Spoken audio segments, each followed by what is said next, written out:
de la frecuencia de contracciones del tubo digestivo, les recuerdo, en el estómago son 3 ciclos por minuto, en el duodeno 12 ciclos por minuto y en el intestino, en el colon, de 5 a 12 también. ¿Okay? Ahora, cuando hay hipomotilidad, también la flora se puede alterar y eso lo vamos a ver acá. ¿Ya? Bien. Microbiota y gas intestinal. Dicen que las comparaciones son odiosas, pero en ciencia a veces hay que comparar. ¿Okay? Estos somos nosotros los humanos con nuestra cantidad de genes. Y esta es nuestra microbiota con su cantidad de genes. Entonces, las bacterias, desde el punto de vista de genes nada más, son mucho más complejos que una persona. Ahora, este problema no es de ahora, es antiquísimo. Hipócrates ya, con su gran capacidad de interpretación, decía, la muerte se asienta en los intestinos y la mala digestión es la raíz de todo mal. 400 años de la era cristiana. Y miren, lo que hemos revisado, ya Hipócrates, lógico que Hipócrates no tenía microscopio, no conocía interleuquinas, no conocía microscopio, pero ya él, con su observación determinaba de que la muerte se asienta en los intestinos. Entonces de ahí pasaba la circulación, sepsis y muerte. Entonces no hemos descubierto muchas cosas, como muchas veces decimos, actualización, nuevos descubrimientos. Simplemente estamos corroborando ya conceptos antiguos. ¿Sí? Lo que decía Hipócrates ya lo hemos revisado. Otra cosa importante, noten lo que decía Hipócrates. La relación que él observaba entre la comida y las enfermedades. Que la comida sea tu medicina y la medicina sea tu alimento. Ahí está la salud. Para él era importante. Y posteriormente se variaron estas interpretaciones y decían, dime lo que comes y te diré de qué te vas a morir. Es la misma cosa al final. O dime lo que comes y de que sé de que te vas a enfermar. ¿Sí? Entonces, esto es fundamental, el estilo. Nuestra microbiota, de 10 a 100 trillones tenemos cada uno de nosotros. 2 kilos de nuestro peso son nuestras bacterias. O sea, a su peso real quítenle 2 kilos y ese es el peso magro que tendríamos. Los géneros son más de 50. Mayor de 4.000 especies asociados a nuestro intestino.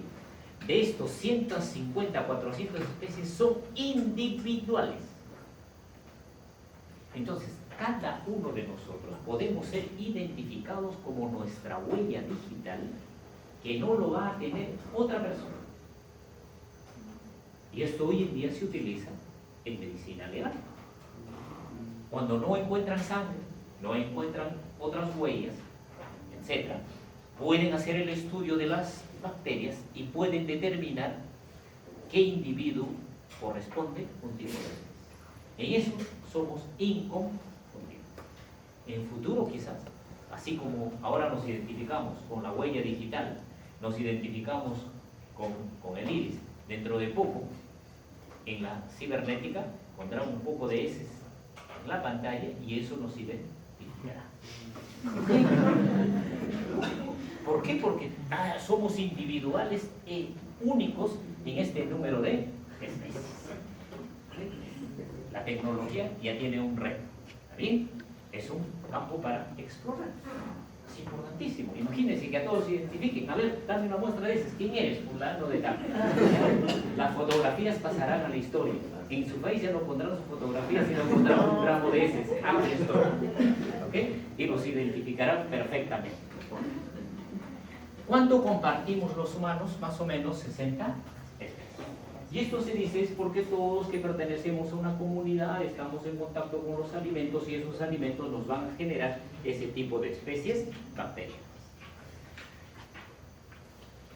Hoy en día está tanto controversial en qué momento entramos en contacto con las bacterias.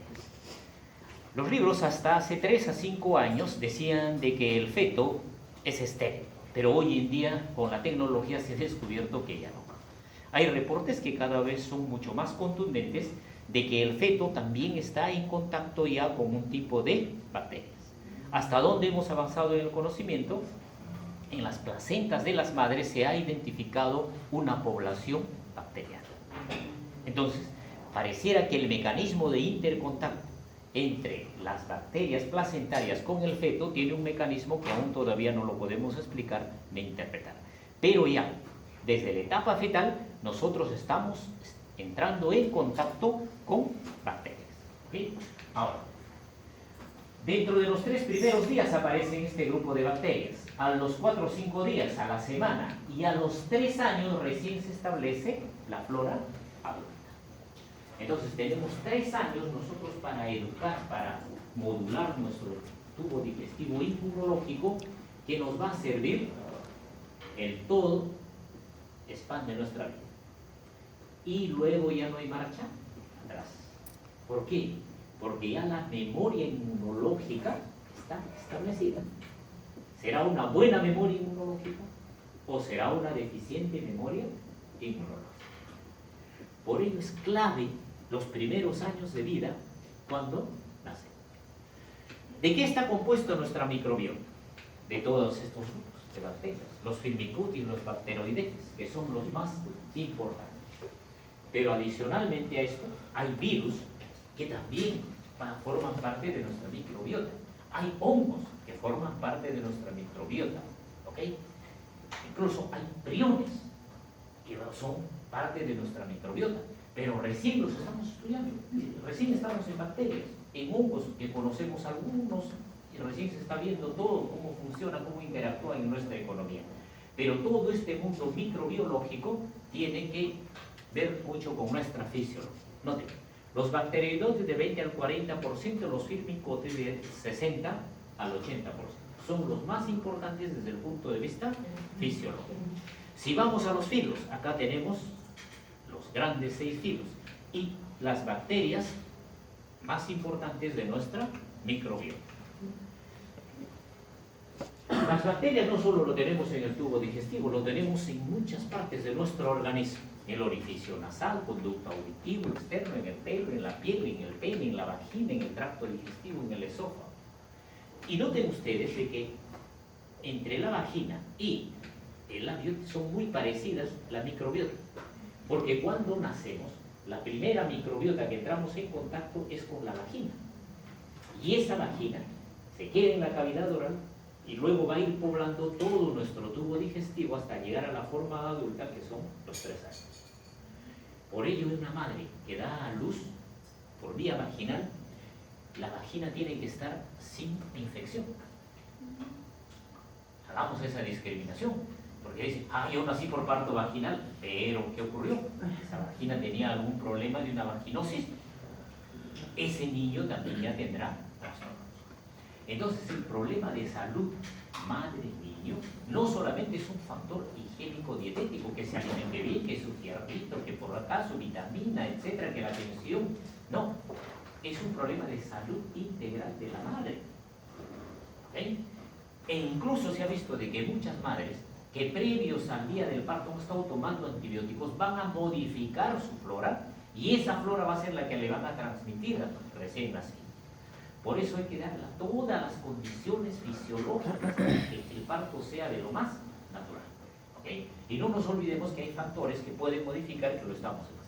Entonces, esto nos da un rol muy importante, que nosotros convivimos, hacemos simbiosis con las bacterias. Y con muchas bacterias, cuando se ausentan, nos van a traer problemas. En el ano, por ejemplo, hay unas bacterias muy importantes que nos protegen toda esa zona, que es muy especial. ¿Okay? Siempre les he invitado, les he dicho, de todos los animales que defecan, el único animal que utiliza papel higiénico es el ser humano. Es correcto usar el papel higiénico. Socialmente ahora nos los han impuesto, pero millones de años el ser humano ha vivido sin papel higiénico. Y a lo largo de la civilización hemos ido modificando, para bien o para mal, algunas actitudes, incluso desde la propia ropa. ¿Ok? ¿Sí? La ropa que utilizamos va a cambiar nuestra microbiota de la piel. ¿Por qué? Porque el sudor, la exposición, la higiene, etc. Por ejemplo, el ano tiene la gran mayoría de gente de hacerse la higiene del ano en condiciones normales con jabón. Y a veces hasta por cuestiones de extra higiene, algunos hasta alcohol yodado se echa. No, lo fisiológico es utilizar nada más que agua. Y si alguien tiene duda, agua bendita.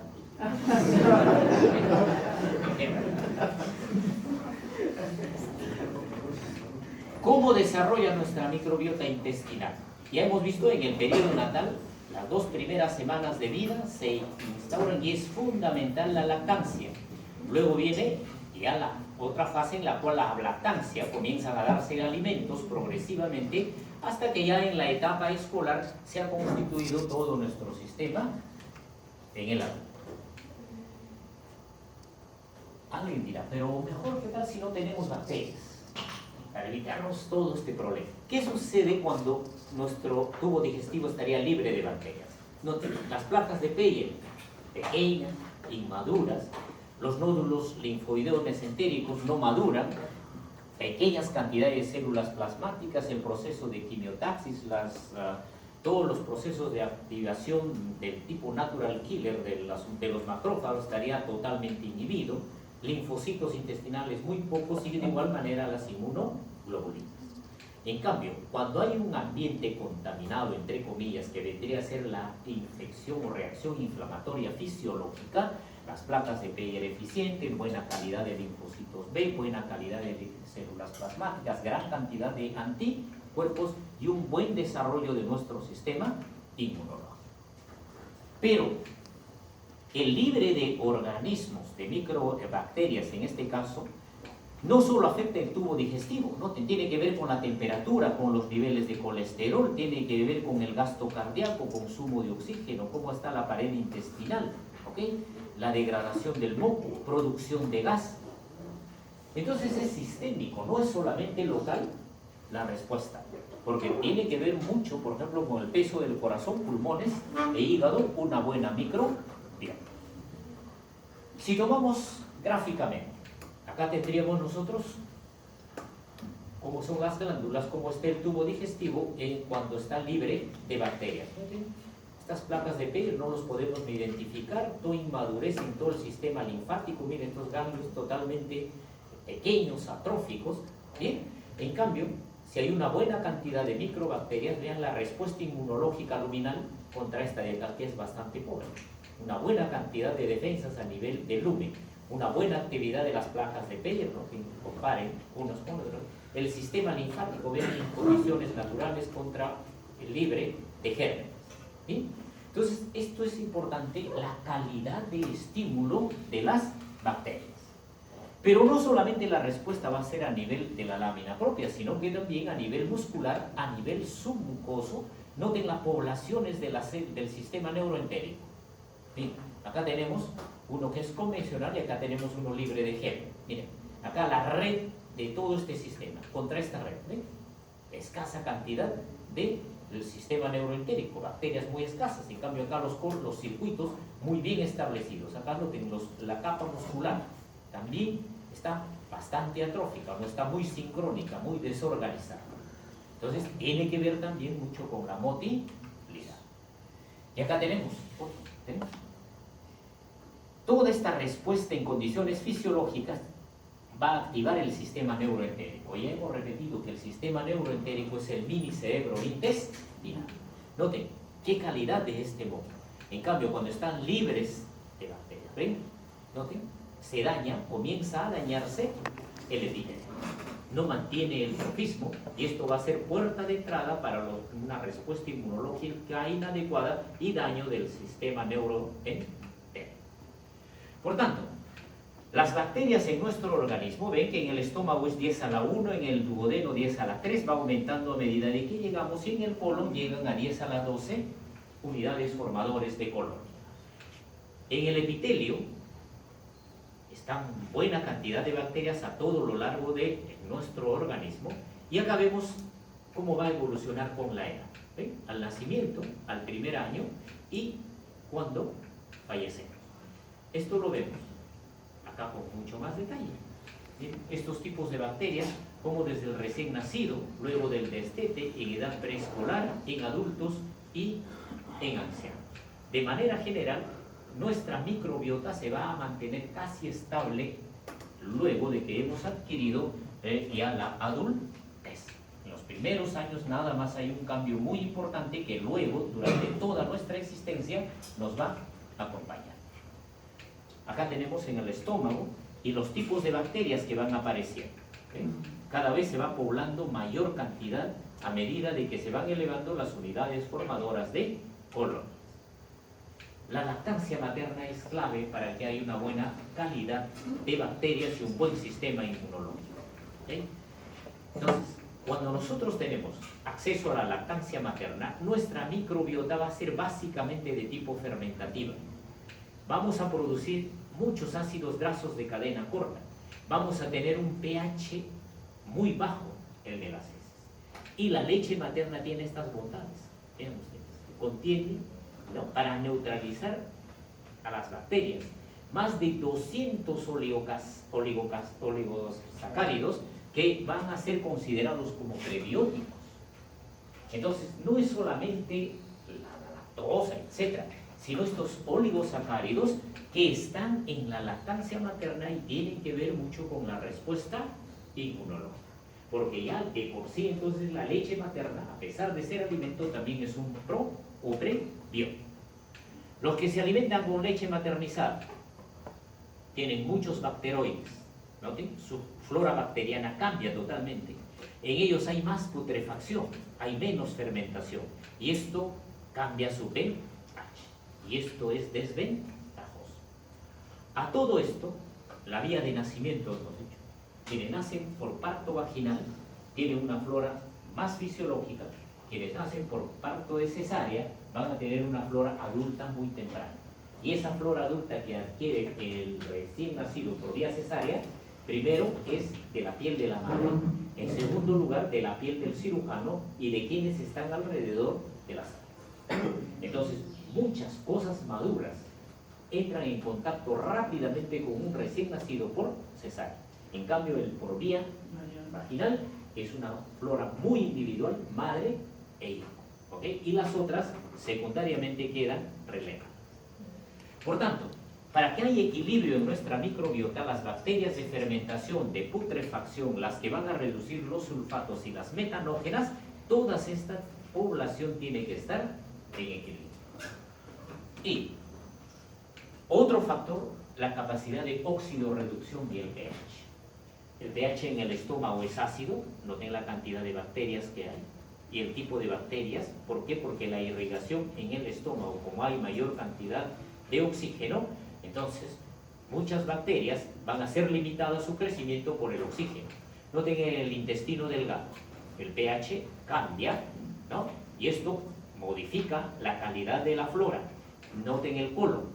En el colon el pH cambia también y predominan los anaeróbicos. En el colon, por ejemplo, hay un anaeróbico, un aeróbico contra 1000 anaeróbicos. Esa es la proporción. En cambio, en las partes altas, esa proporción va modificándose. ¿Okay? En el estómago, noten, de que hay más aeróbicos, y a nivel del colon, más anaeróbicos. Una herida de bala, ven el colon, ya saben, van a predominar una infección de tipo anaeróbico. Una perforación en el estómago, van a predominar las aeróbicas. Entonces, eso ya nos va indicando qué tipo de antibióticos, por ejemplo, vamos a utilizar o qué tipo de septicemias vamos a tener que enfrentar. La dieta. Acá tenemos una serie de alternativas de las dietas, y cómo este puede tener un efecto directo en nuestra población de bacterias. Notemos nomás, los vegetarianos tienen menor cantidad de Escherichia coli. Los que se restringen también en exceso de carbohidratos, los extremos nunca son buenos, ¿no?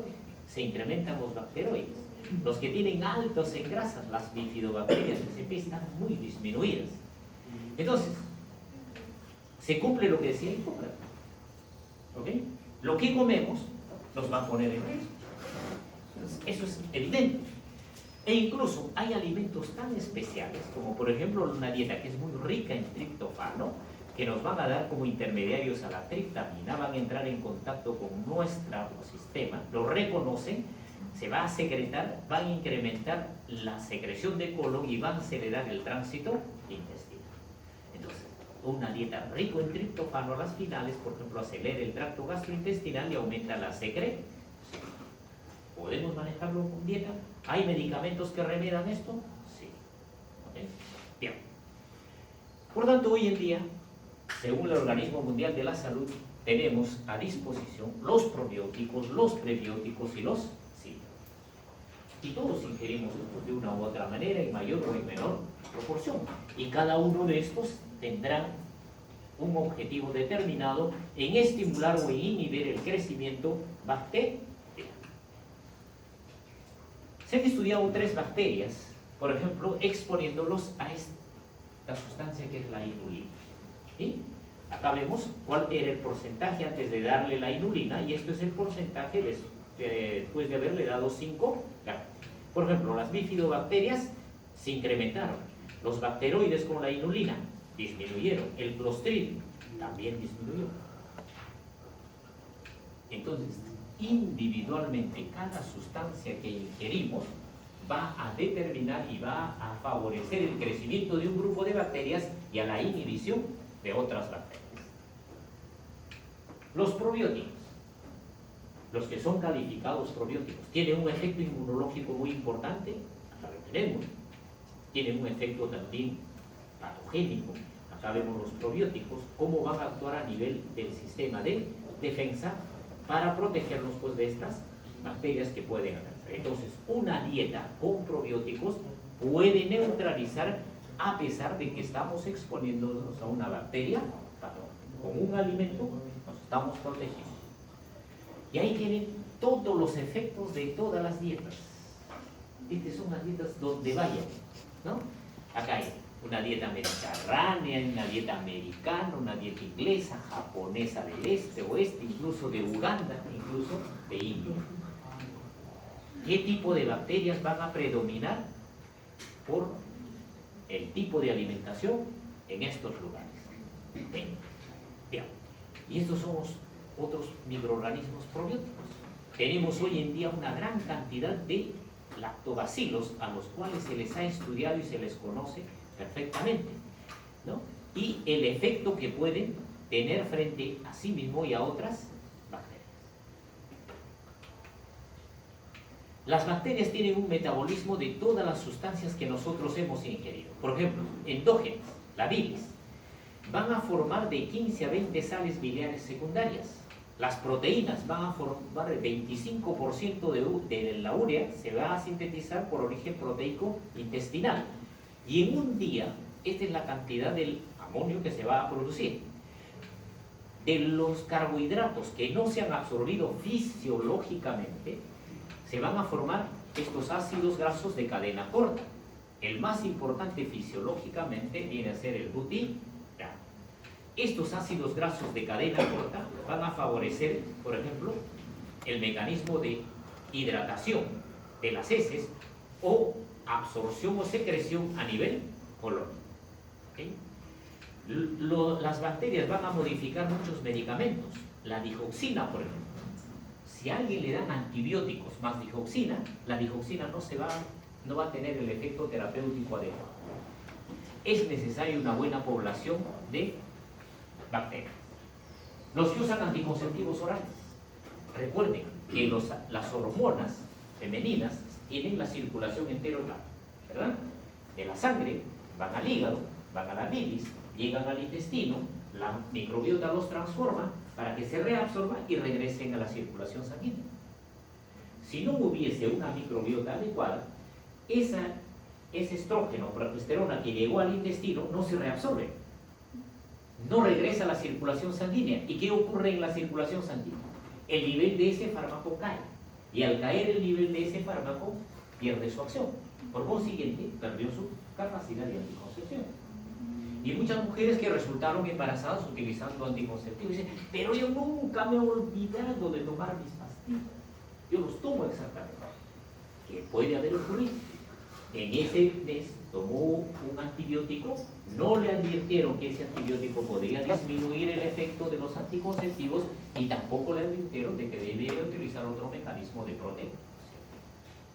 Entonces, ¿quién es el papá o el responsable de esta gestación? ¿El médico o la pareja? El médico. Entonces tendríamos que firmar los médicos la manutención de ese. Luego, la bilirrubina, vamos a ver cómo actúa en la microbiota. Ya hemos hablado de los estrógenos y tiene poder también esta microbiota de producir sustancias cancerígenas, dependiendo de lo que comemos. Nuestra microbiota nos da energía, modula el crecimiento celular, el trofismo, va a neutralizar patógenos. Nuestro sistema inmunológico lo hace eficiente frente a todo proceso de inmunidad. Noten la cantidad de bacterias que sintetiza nuestra microbiota. Todas estas bacterias producen adicionalmente todas estas vitaminas.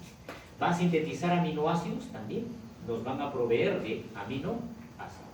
Y desde ya reducen muchos lípidos en sangre. Estos ácidos grasos modifican la parte hidroelectrolítica. Es el substrato energético para la mucosa colónica. Recuerden, el intestino delgado utiliza aminoácidos para el metabolismo energético. Los colonocitos utilizan los ácidos grasos. Mantiene un trofismo, tiene efecto antitumoral, favorece la irrigación, buena liberación de hormonas para la respuesta fisiológica, va a oponerse a los antígenos patógenos y regenera energía y síntesis de glutamina. ¿Okay? Porque la glutamina es un aminoácido que puede ser utilizado para efectos energéticos. Si nosotros ingerimos una dieta, ¿no?, hidratos de carbono con fibra, noten, adecuado, noten nuestra microbiota y noten el metabolismo a nivel de estas bacterias. La producción de ácido butírico es buena. Comemos la misma cantidad del alimento, pero baja cantidad de hidratos de carbono y de fibra, o tomamos antibióticos, noten nuestra microbiota se modifica, noten la respuesta y la cantidad de ácido butírico que se produce. Entonces, la dieta o los antibióticos bien nos mantienen en trofismo o nos ponen en desventaja. Entonces, el ácido butírico puede venir de la dieta o puede venir de la fermentación. Ya sabemos que tiene un buen efecto trófico intestinal, va a mantener un buen pH luminal, va a producir cambios positivos en la microbiota, desarrollo de nuestro sistema inmunológico y va a disminuir la permeabilidad. Hace más fuerte al epitelio para resistirse a la permeabilidad. El enterocito toma de los ácidos grasos lumínicos el 70% de estos ácidos grasos para su energía. Pero como estos ácidos grasos se absorben y van a la circulación, también de la circulación toma el colonocito el 21 al 30% para sus efectos energéticos. ¿Bien? Bifidobacterias. Tomamos acá una de ellas, nada más las que está siendo más estudiada. Noten todos los efectos que tiene. Reduce los niveles de amonio cero, baja los niveles de colesterol, produce unas vitaminas que ya hemos mencionado, inhibe el crecimiento de patógenos, restablece una flora después del uso de antibióticos, tiene un efecto inmunomodulador e incluso va a protegernos contra génesis de las células malignas. Pero no solamente ello ocurre con nuestro sistema inmunológico, sino de que el sistema inmunológico que nosotros tenemos va a entrar en contacto también con otras células, en este caso con las células que producen, por ejemplo, la serotonina. Entonces, estas células enterocromafines van a incrementar los niveles de serotonina y estos niveles de serotonina van a pasar a la circulación linfática, aumentan los niveles de serotonina y esto va a tener un efecto sobre las plaquetas activando su estimulación. Entonces, la microbiota también tiene que ver entonces con la función plaquetaria y con el mecanismo de irrigación. Y lógico que va a estimular adecuadamente todo nuestro sistema neuroentérico, la producción de la serotonina, pero por estímulo de la microbiota. Los antibióticos. Entonces, no hay antibiótico que no modifique la flora intestinal. Así, fehacientemente. Yo no me caso con nadie, como quien dice. ¿Ok? No digo que tal antibiótico o lo otro, no. Acá no hay conflicto de intereses. Acá se dice la ciencia. Acá tenemos. Esta es una revisión sin conflicto de intereses y a veces es poco difundido. Este es uno de los pocos estudios que se han hecho cómo van a impactar cada uno de los diferentes antibióticos a nivel de la microbiota, cómo van a influir en el sobrecrecimiento, cuánto tiempo va a demorarse en su efecto y qué otros efectos colaterales pueden tener el consumo de estos antibióticos. Ahí tienen una página, tienen dos, tienen 3 páginas como para poder evaluar y ustedes amplíen su información. ¿Okay? Esto es para que no haya antibiótico que no tenga riesgo. Por eso, mucho cuidado cuando damos los antibióticos. Porque podemos modificar la flora intestinal y estar iniciando una serie de reacción en cadena de enfermedad en el paciente. Quisimos ayudarle con un antibiótico, elegimos el inadecuado y le estamos haciendo más daño al paciente. Y esto es muy común en las diarreas. Por ejemplo, de 100 pacientes que tienen diarrea y van donde médicos generales o médicos internistas, el 90% reciben antibióticos. Y les dan antibióticos innecesarios. Y a veces le dan antibióticos tan potentes, ¿ok?, de que el primer día cambiaron toda la microbiota, mataron a los buenos y a los malos, desapareció entre comillas la diarrea y ¡oh, qué fabuloso el médico! ¿No? Pero lo que estamos haciendo a futuro va a ser catastrófico, porque si ese paciente va a entrar en contacto con una nueva bacteria y esa bacteria va a ser muy resistente, nos quedamos sin armamento terapéutico y lo vamos a perder a los pacientes que comúnmente no lo deberíamos tener. Entonces, la civilización ha adquirido enfermedades porque hay una serie de factores que hoy día van a cambiar nuestros hábitos de alimentación, el hábito de descanso, el estrés, todos los factores que modifican nuestra vida, ¿no? El urbanismo, nuestra nutrición adecuada, problemas de sueño, nos exponemos a toxinas, nuestro factor emocional es trastornado, nuestro balance hormonal también cambia constantemente, nos exponemos a infecciones, consumimos medicamentos. Hay mediadores de todos estos efectos y nos pueden llevar a una gran cantidad de enfermedades. El tipo cáncer, diabetes, reflujo, depresión, Alzheimer, puede producirnos dolor crónico, obesidad, hasta el propio asma.